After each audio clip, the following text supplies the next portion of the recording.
गुरुभ्यो नमः हरिः ओम् ममाग्ने वर्चो विहवेश्वस्तु वयन्वेन्धानास्तु नवम् पुषेम मह्यन्नमन्ताम् प्रतिहस्तदस्रस्त्वयाध्यक्षेण पृतनाजयेम मम देवा विहवे सन्तु सर्व इन्द्रावन्तो मरुतो विष्णुलड्भिः ममान्तरिक्षमरुगोमस्तु मह्यम् वाचः पवताम् कामे अस्मिन् मयि देवा द्रविणमायजन्ताम् मय्याशीरस्तु मयि देवहूतिः दैव्या होतारावनिहन्त पूर्वे रिष्टास्यामतनुवासि वीरान् त्वा गणपतिम् हवामहे कविम् कवीनामुपमश्रवस्तमम् ज्येष्ठराजम् ब्रह्मणाम् ब्रह्मणस्पदान शृण्वन्नोतिभिः सेदसादनम् प्रणो देवी सरस्वती वाजेभिर्वाजिनीवती धीनामभित्रियवदो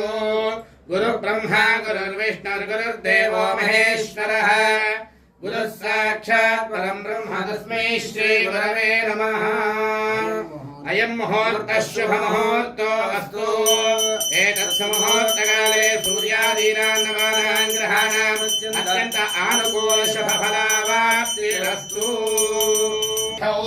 श्री परमेश्वरमुद्दिश्य श्री परमेश्वर प्रीत्यर्थम् अस्मिन् ग्रामे स्थितानां समस्त भक्तजनानां समस्त आस्तिकजनानां क्षेमस्थैर्य धैर्य विजय भय आयुरारोग्य ऐश्वर्याभिवृद्ध्यर्थम्